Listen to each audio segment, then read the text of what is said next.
What is going on, guys? My name is Will, and if you're new to the channel, I'm a filmmaker, photographer, entrepreneur from St. Louis, Missouri. With every video I make, I aim to inspire, motivate, and push you to reach your fullest potential. Do you think I can talk any faster? No, I do not, Will. Hopefully you feel a little bit inspired and choose to stick around for a while. Make sure to smash that like and subscribe button for more awesome videos just like this. Today we are here with my good friend, business partner, and entrepreneurship genius, Cowboy Wizard, Rob TD. And today we're going to talk about how to build a personal brand in 10 minutes. 10 minutes. Let's go.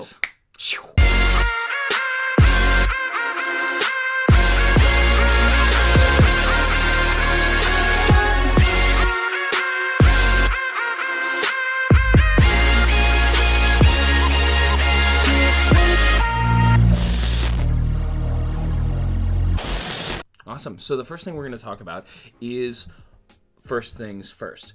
If you want to build a personal brand, you first have to kind of isolate yourself within the market somewhere. So we're going to call that picking your niche. Absolutely. Right? Now, the key to picking your niche is that it has to be authentic to who you are. It needs to be practical, and it definitely helps if you have experience in that industry. Of course. So me, in my personal history, I know absolutely nothing about cars at all, right? So if I was going to build my personal brand on Lamborghinis, right, that wouldn't make sense. It wouldn't be authentic. I would have no experience. I would have no expertise at all. And you don't have a Lamborghini. And I don't have a Lamborghini. That so too. like 4 out of 4, I lose. I should not be building that personal brand. Yeah. But let's look at you. On the other hand, you have a lot of experience building video productions, editing, videography, travel cinematography, right? So it really makes sense for that to be your personal brand. That's the niche that I'm in, and I have a lot of experience there. So yeah, it does. Definitely. Once you figure out what your niche is, then it really depends on, based on what personal brand you're trying to make, what platforms do you prioritize? So for you, why did you choose YouTube over Facebook when you were building your brand?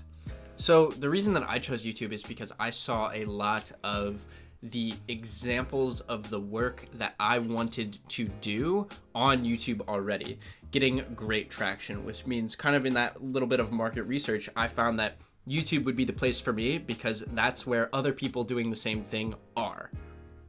No, that's 100% the move.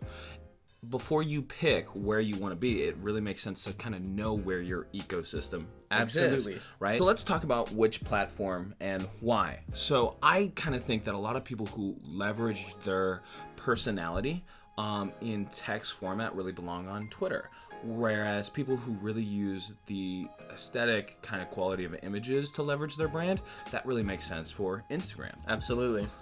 And I think that goes to how you're curating your content as well, right? So, if we look at my Instagram, for example, shameless plug, there is the whole big collage of posts, That's not something that I can do on relatively any other platform because it's simply not set up that way. Definitely. So I took Instagram and took advantage of it to go and create what I did. Yeah, 100%. And I would also, we look at why it makes sense. Instagram's entire platform is built around kind of showing the visual aspects of brands and profiles. Absolutely. The next piece of building your brand is creating content. I would say this is probably the most important piece of any brand, is what kind of value you are bringing to your audience. Absolutely. So kind of going into that, how do we pick what content we're going to put out? Well, first I want to say that almost any content is good content because so many people kind of get tripped up in the first step of actually kind of actualizing their goal here. Yeah. Right? So once you're actually making moves and taking like even small selfie content, then you can build into the actual production space of creating bigger and bigger pieces. Okay. So let's use an example. Will, for your personal brand, Will Higley Productions, who's your ideal target market, which is the next step?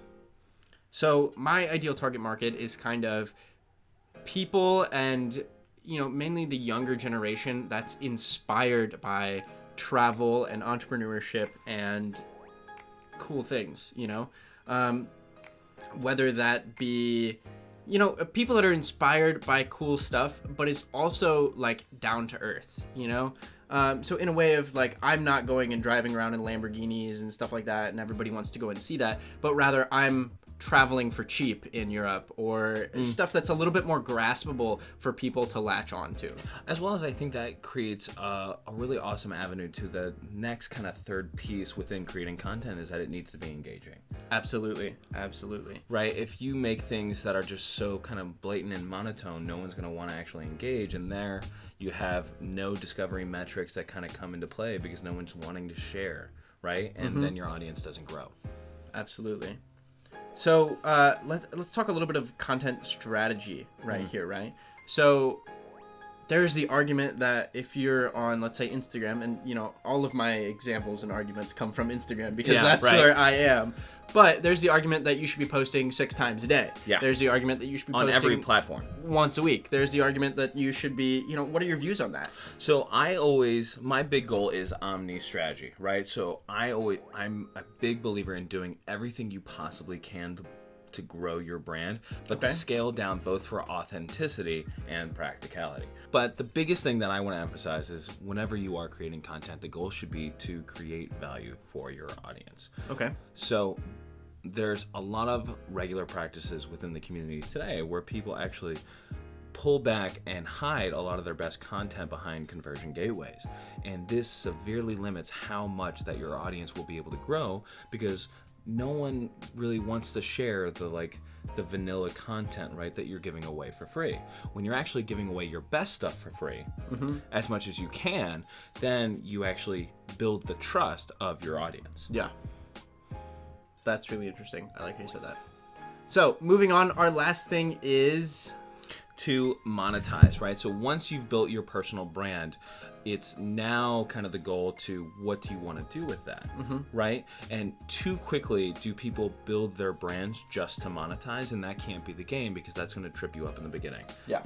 So once you do grow your brand by providing that free entertainment, humor, or informative value, then we can talk about how are you going to then leverage the attention that you have in order to then grow a business around that. An important piece of that is making sure that your kind of avenue for monetization is adjacent to the industry that you've been building your brand in. Okay. So if I created a TV show for mechanics, I own a mechanic shop and we're creating content within it of the antics of what goes on day to day, right? And if I built a personal brand as Dan the Mechanic, right, it wouldn't make sense for me to then go and try to leverage my personal brand as well as sell garden hoses at the same time, because those brands aren't just associated with each other at all. But what I could do is develop a ebook or a masterclass about how to learn how to do, your own oil change, or how to change your windshield wipers. Those kinds of easy fixes. Yeah. That makes sense for you to be in that space. That's really interesting. And that's a totally great idea. If you own a mechanic shop, do that. Seriously. Now. So kind of wrapping up, all of these different pieces are really kind of like the stepping stones that you'll walk down in order to start creating and building your personal brand. So kind of just to recap, let's go through the steps one more time real quick. So pick a niche, make sure it's authentic, practical, and bonus points if you have experience in it. Pick your platform, and arguably one that makes sense for the niche you're in, and then create massive amounts of content. Once you've become an opinion leader in your industry, then think about monetization in something that's adjacent to the niche market that you're in. And where would you go from there? Building in the future? So then it's kind of matching your ambition to what you want to do. What we're doing at Triangle Company is that we're building a machine to build other tiny little baby machines underneath it. We're going to build Triangle Company to then grow our own personal brands and small businesses underneath us. So guys, this has been Build a Brand in 10-ish sort of minutes. And hopefully you found all of this information helpful. I know Rob is just an absolute genius in this stuff. I sat down with him for 1 hour and he just blew my mind. So hopefully this kind of conveys some of the information that Rob has about all of this crazy entrepreneurship stuff. And I find it so helpful. So hopefully you do as well. I'm going to leave you here with keep living like a drunk little kid. Everybody say thank you to Rob. You're welcome, guys.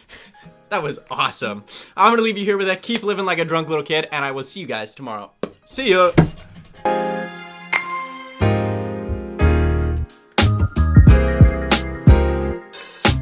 Rob. What?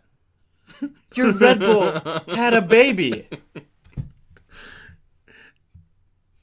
Do I need to explain to you how this works? Mommy Red Bull and Daddy Red Bull. Bang. Hey, sometimes when you mess with the bull, you get the horns. Oh. Oh. Red Bull did pay us to say that. Oh, snap. So if I was going to be a hot model, right, and put up pictures of myself on the internet, where would I go? Pornhub. I like your example. It's a good example. If I'm blind, I'd crash a plane. That's... No, but, that's it. All right, see you, everybody.